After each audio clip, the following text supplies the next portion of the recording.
Lê, em material, você pode explicar um pouco pra gente, tipo, primeiro ano, vocês... Como é que são essas aulas? Porque eu entendo que você deve gastar bastante, né?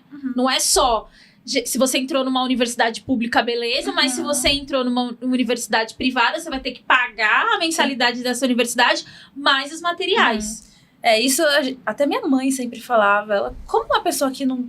Porque eu passei na USP, então eu não paguei a faculdade. Mas desde o primeiro semestre tinha lista de materiais. Então ficava ali, eu lembro, na época, ali em 2012, R$5.000 por lista. Então... Olha como é elitista. Caralho, até que loucura. Cursar numa faculdade pública, você precisa ter dinheiro. Como é que você vai... Então, assim, já não pagava mensalidade, mas tinha que pagar todo o material. E aí, e quem não tem? Né? Porque a gente precisa usar. A USP fornece muita coisa ali na clínica, no laboratório menos, tem a estrutura, mas a gente precisa ter nosso motorzinho ali desde o segundo ano. A gente precisa ter os materiais para instrumental, todas aquelas pecinhas que a gente usa, é comprado. Né? A USP fornecia ali pra gente resina, uma coisa de consumo, algodão, gás e uma coisa descartável. Mas a gente tinha que comprar. Então, a cada disciplina é uma lista de material. Então, disciplina de canal, endodontia. Uma lista de endodontia. 5.000, 6.000.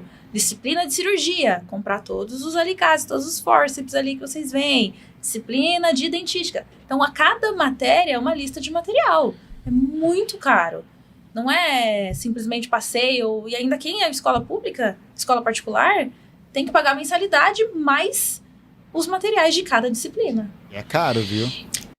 E, cara, é uma loucura, né? Porque, tipo, deveria ser função da universidade pública fornecer todos os materiais. Tudo. Deveria fornecer tudo. Deveria ter condições pra fornecer tudo. Caralho, parça. Imagina 5 pau pra gastar numa lista de material. E aí você, né, inviabiliza qualquer tipo de possibilidade de uma pessoa da classe trabalhadora, né, de fazer um curso como esse. Porque não tem como pagar. Cara, isso é um absurdo, velho. É um absurdo que na universidade... Primeiro, é um absurdo que existe universidade privada. É um absurdo. Isso não é...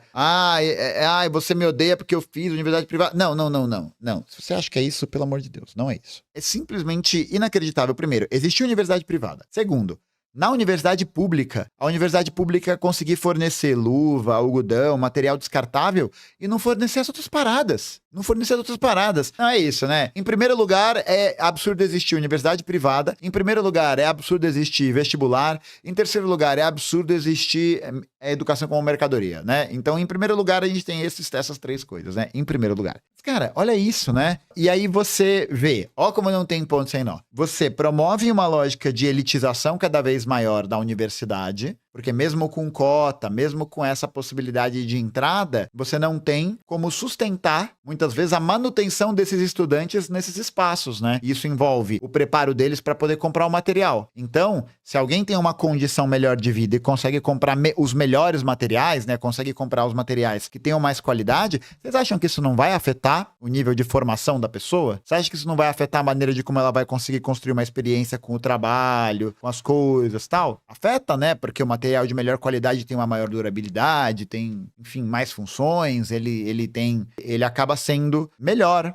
Ele não vai definir o nível técnico da formação da pessoa que está estudando, né? Que é aquela velha história, o moleque que tem uma chuteira bonita, linda, maravilhosa, e que não sabe dar 3 passos e respirar ao mesmo tempo, né? Não tem coordenação, não sabe jogar e tal. Então, beleza, você não tem essa conexão necessariamente. Mas faz uma puta diferença, cara. Não dá pra dizer que não faz diferença. Faz uma diferença do cacete. E aí, a pessoa vai ter a formação dela prejudicada, porque ela não tem os recursos para poder garantir essa maior qualidade, né, dos materiais, e isso também para outras áreas, né, de moradia, de alimentação, eu ia falar ticket de ônibus, né, de passagem de metrô, de busão, tá ligado? A pessoa não tem. Aí a universidade pública passa por políticas de cortes cada vez maiores. Passa por políticas que retiram recursos da universidade. O governo Tarcísio está fazendo isso na USP. Já flertou com a ideia de disponibilizar um orçamento similar para as 4 universidades estaduais e meio elas que se virem. Então, você tem uma lógica de austeridade, uma lógica de corte de gastos, uma lógica de ajuste fiscal que aumenta esse abismo. Que aumenta o abismo entre esses estudantes que têm essas condições e esses que não têm. você vai elitizando cada vez mais o espaço universitário, na prática. Então você está impedindo que essa pessoa possa acessar e utilizar a universidade, né? Na prática, concretamente. Porque não adianta nada a pessoa já fazer um vestibular, se fuder pra caralho pra poder estudar no vestibular, muitas vezes com condições horríveis, e aí você chega na faculdade, você não consegue prestar, você não consegue cursar.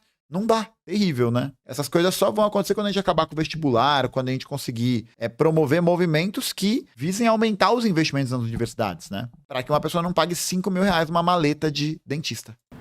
Gente... E veja aqui, ó, e veja bem. É o estudante não pagar isso. A universidade deveria ter recursos para poder comprar, para poder disponibilizar mais materiais para as pessoas usarem. Pô, você vai falar que não tem estrutura? Que não dá? Ah, é muita gente? Não, meu amigo, não é tanta gente assim, né? Primeiro que tem uma capacidade produtiva tranquila de alcançar isso. Não há dúvida disso, né? Tranquila. Segundo que, mano, foda-se a empresa privada.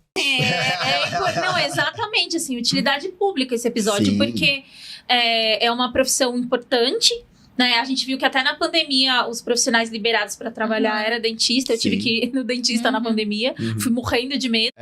O computador da universidade não roda o programa que precisa para cursar arquitetura, por exemplo. Para cursar tem que comprar um PC caro. Aí você só fala pro estudante, se fode aí, né? Eu acho que expressa bem, né? Essa maneira de como a universidade pública, ela é desconectada da realidade concreta. Mas aí veja, desconectada da realidade concreta não porque ela é abstratamente desconectada, né? Porque as pessoas que estudam e frequentam a universidade vivem no fantástico mundo de Bob. Ela é separada concretamente da sociedade e da realidade porque essa separação vai sendo feita porque as pessoas têm essas necessidades para permanecer, para estudar, e a universidade... Caguei, né? Caguei. E, Otávio, essa coisa povo, da compra de material, vocês têm mais ou menos uma estimativa quanto se gasta até o final da faculdade? Se a gente tá falando de graduação, porque tem a especialidade. Nossa, é verdade, né? Tem essa ainda. Sim. Eu não vou ter um número exato pra dizer, Andresa, mas é muito caro. São vários materiais, que nem eu cursei a Universidade de Santo Amaro, antiga USEC. Ela é uma universidade particular. Fora a mensalidade, eu comprei todos os materiais também, que eram muito caros.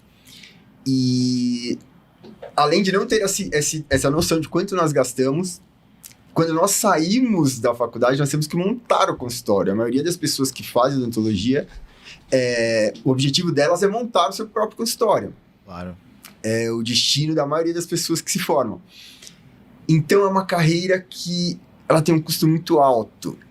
E demora para você ter esse retorno, né? E tem que ter muito amor, porque se você parar para fazer as contas mesmo, você pode até desanimar, né, Letícia, eu diria. Todo mundo sempre fala, o começo é muito difícil. Aí você vai, é difícil. Opa, realmente? Não sei se não é brincadeira. Difícil. Porque tem que ter um investimento muito alto.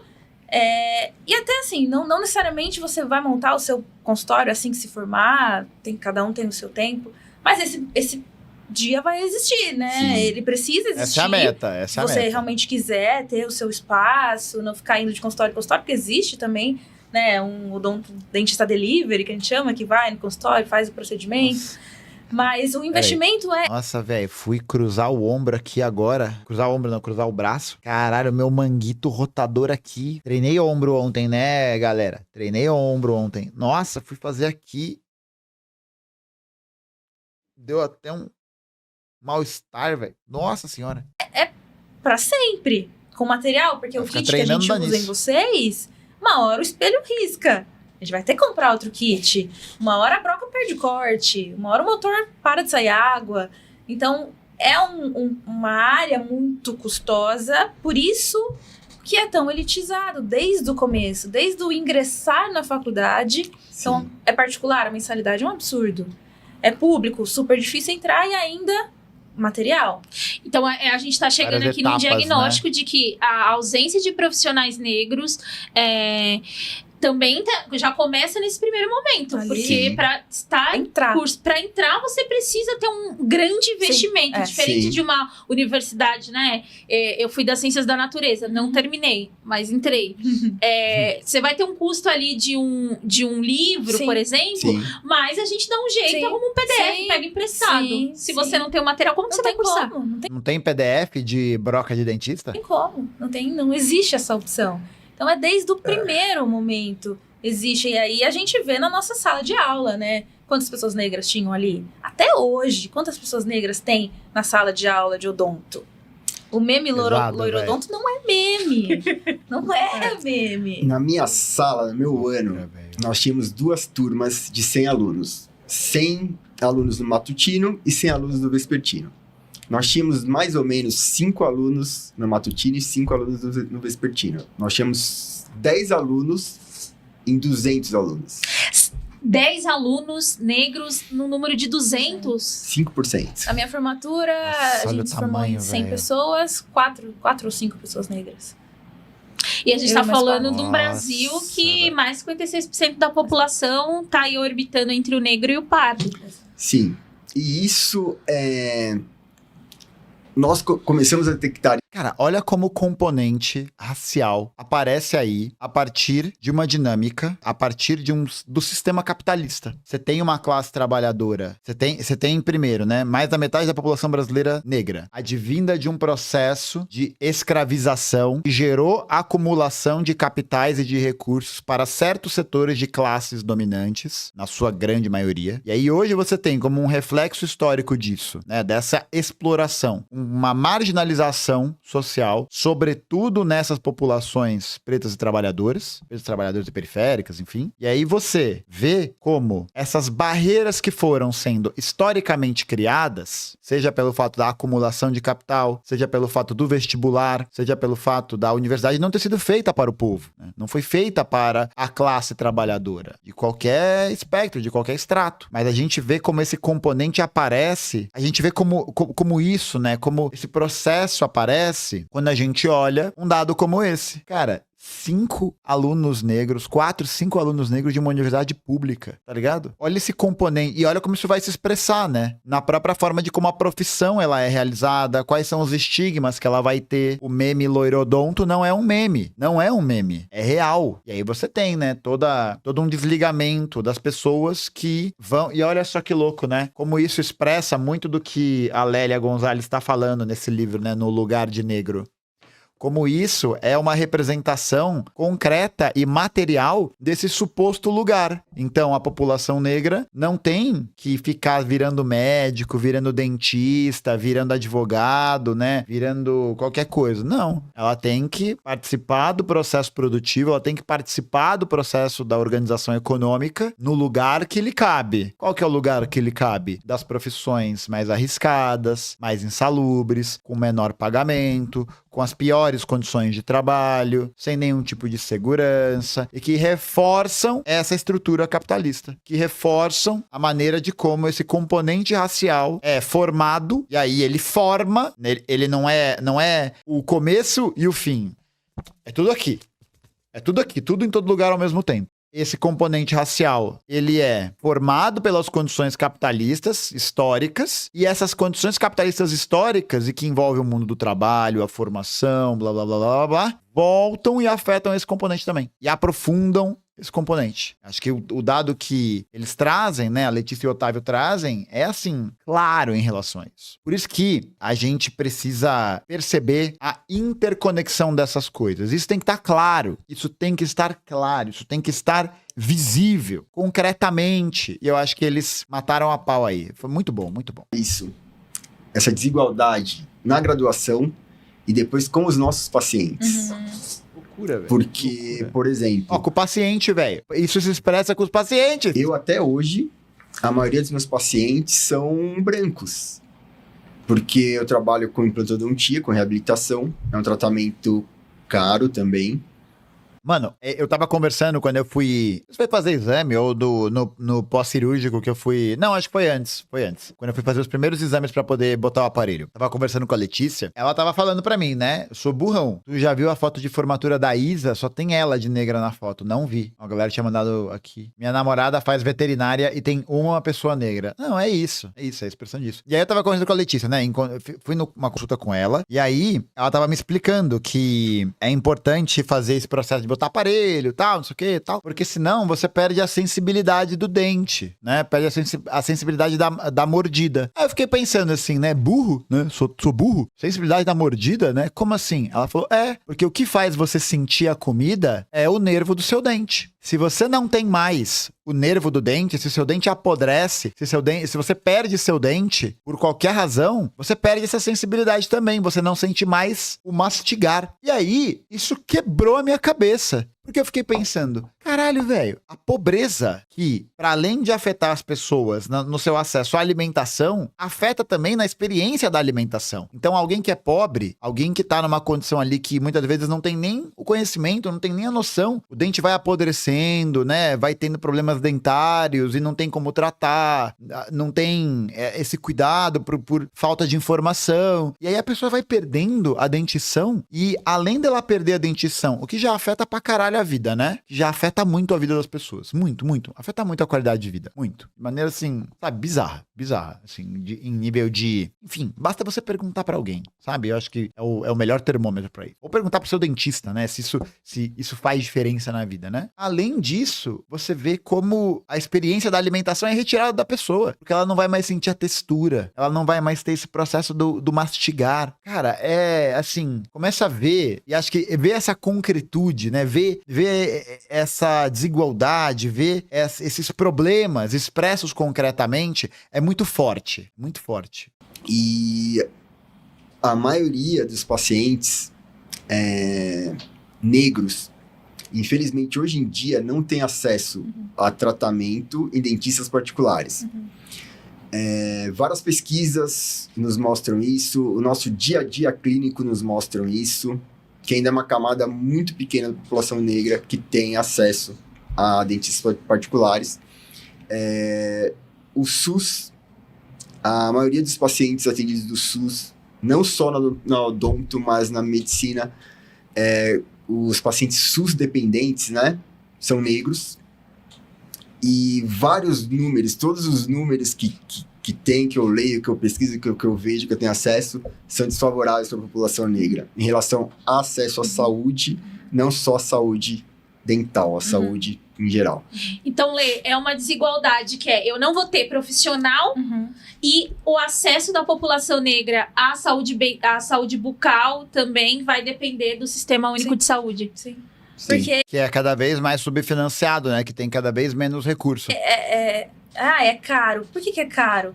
É muito investimento. Então, a precificação odontológica é cara. É caro. Né? E aí, claro, vai... E não tem um complexo industrial da saúde brasileiro para produzir esses materiais, né? A baixo custo. Um financiamento do SUS para poder fazer isso.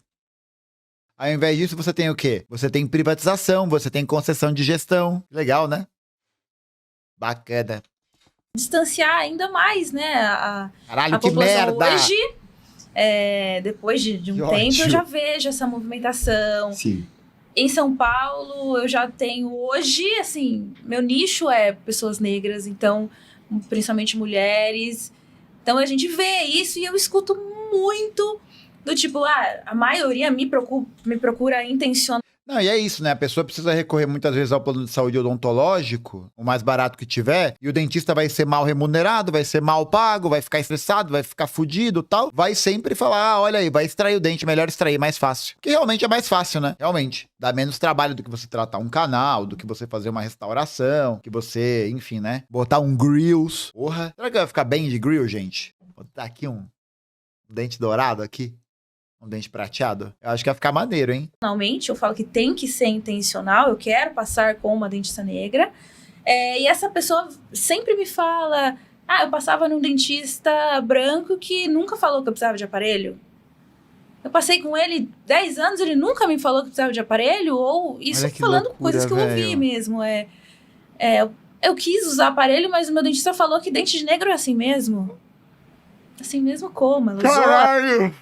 Ela terminou, ela tá linda e feliz agora, com o sorriso que ela merece, que ela poderia até pagar. Caralho! Tem pesquisas que falam, o pessoal da AfroSaúde fala bastante, faz muita pesquisa, que para a população negra são oferecidos tratamentos mais baratos e mais invasivos. Então, a percepção do dentista branco, ele vai olhar essa pessoa negra, ele vai falar, ela não tem dinheiro para fazer uma reabilitação aí, vai fazer um canal, um pino, vai fazer um canal e uma coroa. Vamos salvar esse dente, vai ficar caro, mas a gente vai salvar esse dente. Nem existe, né, pelas pesquisas, esse oferecimento, essa possibilidade é menor, porque vai olhar, vai ter o racismo ali nesse julgamento, vai falar, vamos tirar esse dente, que é mais barato. Entendeu? Então, para pessoas negras, serviços mais baratos e mais invasivos, e os não recomendados, que a gente vai sempre trabalhar no preservar, né? Esses são os mais indicados para as pessoas negras. Mesmo que elas tenham dinheiro para pagar. Não, assim, é chocante, né? Porque... Chocante. Fico até impactada, gente. A Lê é minha dentista. E depois eu fui entender que eu me sinto mais confortável com ela exatamente porque ela é uma mulher negra, porque eu tenho muito medo de dentista e eu lembrei em vários momentos da minha vida como eu fui destratada, né? Tipo, sempre tive muita vergonha, porque é isso, eu passei por um grande período da minha vida que é, tipo, grana é pra comer e pagar as contas e acabou. Não existe nem o dinheiro do divertimento. Então, a saúde, a gente pode até entrar nesse tema, né? Que a saúde bucal, muitas das vezes, ela não tá presente na vida dessa população mais pobre porque não tem dinheiro, né? E aí, para você entrar numa fila, muitas das vezes, do SUS ou até do atendimento gratuito na universidade, demora. E eu sempre tive muita vergonha, eu acabei perdendo dentição e, cara, sempre no lance da autoestima, que eu acho que é um papo que a gente também vai ter, né, como a questão da saúde bucal, ela também tem a ver com autoestima e muitas das vezes com acesso ao trabalho, né? Sim. Eu acho que esse depoimento, como a Maia havia colocado, né, revela a importância da gente entender os temas da racialidade. Entender os temas que algumas pessoas chamam de identitarismo. Ou que colocam esses termos de maneira dúbia, de maneira por cima. Olha a importância disso. Olha como isso é real. Olha como isso é real. Pra não vir gente depois nos comentários vim falar, não, está certo, né? A gente precisa falar a língua do trabalhador, precisa, né, fazer com que a gente ganhe esse apoio sem falar dessas besteiras. E aí você, deixando de falar essas besteiras, entre aspas, deixa de enxergar um componente histórico essencial na formação da sociedade brasileira. Você deixa de enxergar um componente histórico fundamental em como essa ideia, em como a sociedade está organizada. Aí é muito fácil, porque você vai utilizar como parâmetro o senso comum. Você utiliza como parâmetro o racismo médio. Ah, não, isso não é prioritário. O trabalhador, quem passa fome não quer saber disso. Mas você acha que quem passa fome não sente os impactos desse tipo de conduta e de política aí? Porque o pobre não passa só fome. Não é só fome que o pobre passa. O pobre não tem acesso a atendimento de saúde, não tem acesso a atendimento dentário, não tem acesso à dignidade, e uma dignidade que é colocada para debaixo do tapete, piorada por esses atravessamentos, por essas condições e formações históricas. Porra, velho. Pelo amor de Deus, cara. Não, pra depois vir gente me encheu o saco, encheu o puto do meu saco nos comentários, falando, ai, veja bem. Porra, velho, quer fazer trabalho mal feito? Fica em casa. Caralho. Vai guiar a consciência dos trabalhadores pelo quê? Vai achar que a gente precisa aderir à tosqueira, precisa aderir à pauta rebaixada, precisa aderir a precisamos fazer alguma coisa agora, e aí você lava as suas mãos, né? E foda-se, né? Fala que a gente tá fudido, que acabou, que não sei o quê, e aí tá tudo bem. E tá tudo bem, tá tudo certo. Eu não vou querer contratar uma pessoa que não tem uma dentição correta. Isso interfere muito, né? Pô, pelo amor de Deus, sempre, quando eu vou dar alguma palestra, falar em algum programa, algum podcast, eu sempre falo a definição de saúde pela Organização Mundial de Saúde, OMS, que ela diz o seguinte: a saúde é o bem-estar físico, mental e social de um indivíduo e não apenas a ausência de doença. O que isso quer dizer? O que é saúde para o indivíduo? A saúde é tudo. Se você não tem saúde, você não faz nada. A saúde é nosso bem mais precioso. E a saúde bucal, ela pode interferir em vários outros órgãos, em outras partes do corpo.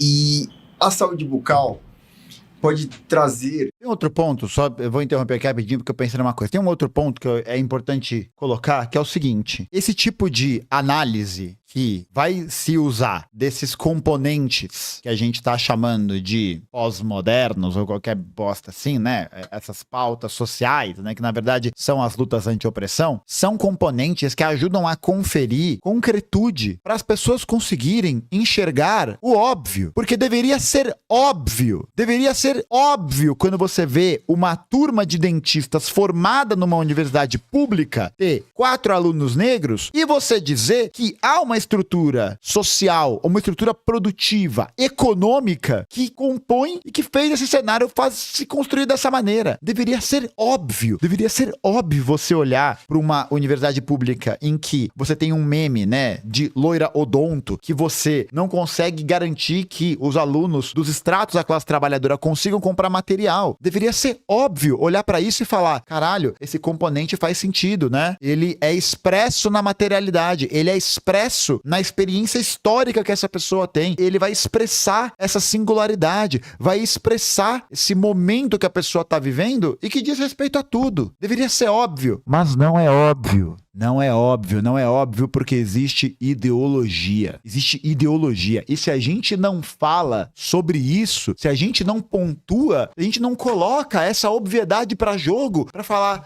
colega, né? Colega, presta atenção aqui numa coisa que eu vou te mostrar. Acabou, porra. Tamo fudido. Acabou.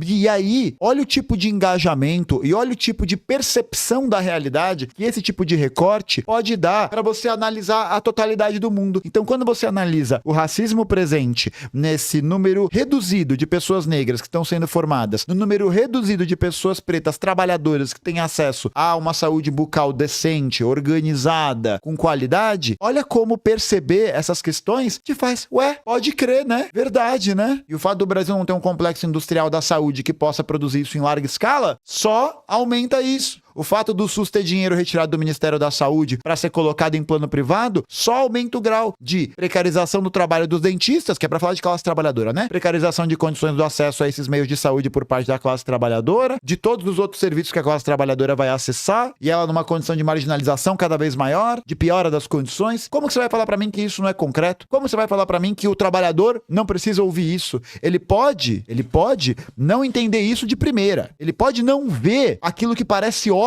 de primeira, mas tem uma razão para isso não ser óbvio. Tem uma razão. E é essa razão que a gente precisa lutar. É a razão liberal, é a hegemonia do senso comum. É essa hegemonia que foi construída sob esse terreno. É isso que tem que ser lutado. É isso que tem que ser colocado. Porque senão a gente não consegue ver a floresta. A gente vê ali a árvore e não vê a floresta. Não vê todos esses componentes. Ah, o trabalhador não quer saber. Mas por que ele não quer saber? Ele não quer falar sobre isso por quê? Porque ele é um reacionário de nascença? Sequelas psicológicas grandes para as pessoas. Eu tenho pacientes que chegam no meu consultório que, quando eram pequenos, os pais iam no dentista e falavam pro dentista extrair todos os dentes para que não houvessem problemas no futuro. Eles chegam mutilados. Isso é uma mutilação. Você pegar uma criança e você tirar todos os dentes dela, isso é um absurdo. Hoje em dia isso é inadmissível.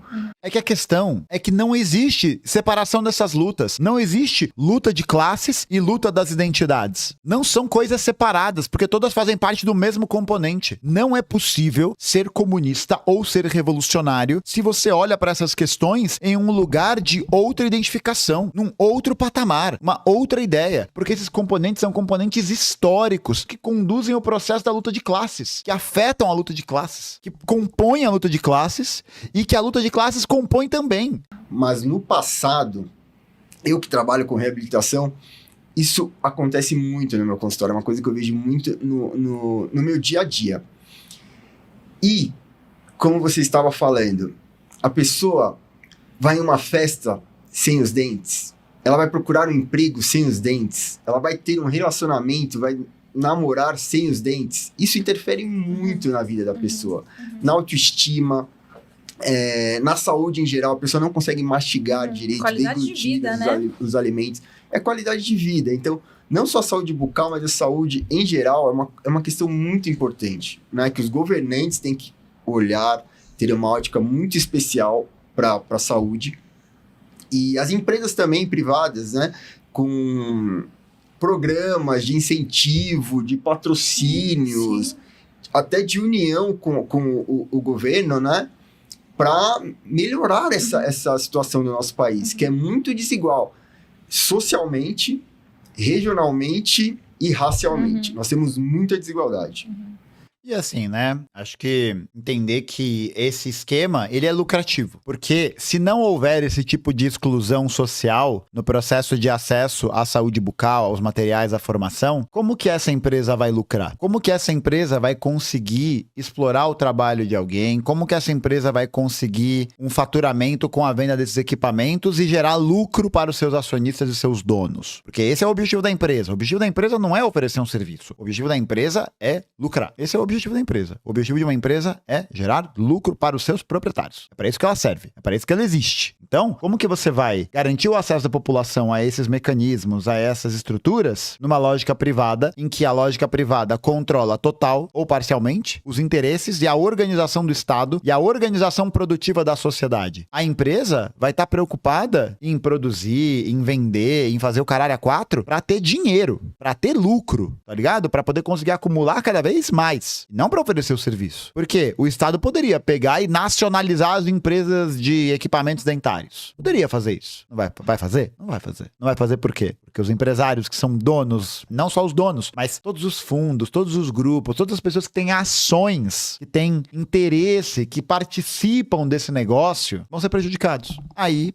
não tem como fazer. Não tem. Por isso que a única maneira da gente combater esse tipo de disparidade é fazendo uma agitação frequente para denunciar esse tipo de coisa. Para mostrar como o SUS vem sendo propositalmente sucateado. Como as palavras de ordem viva o SUS, mas qual o SUS, né? O SUS como uma abstração, como uma camisetinha bonita para você sair na Santa Cecília, como um negócio para você poder botar no seu perfil do Instagram, ou um SUS real, um SUS concreto, tá ligado? Fazer a defesa do complexo nacional da saúde, da construção de um complexo industrial nacional da saúde para poder garantir que a população brasileira tenha acesso a equipamentos, a recursos, a itens que garantam a sua dignidade, a sua saúde, mas a sua saúde não só do ponto de vista diagnóstico, né, patológico, né, de cura, mas a saúde do ponto de vista de melhoria social, de dignidade, de vontade de viver. São questões incontornáveis, gente. São questões incontornáveis. E se a gente não agita por essas palavras de ordem, se a gente não agita por essas coisas e demonstra concretamente como esses componentes da economia política estão relacionados à maneira de como as pessoas são afetadas por esses processos, nas suas experiências singulares. Não experiências particulares, mas na singularidade de cada experiência. É preciso fazer essa denúncia, esse debate. É a maneira de como a gente vai conseguir fazer com que a consciência média se eleve.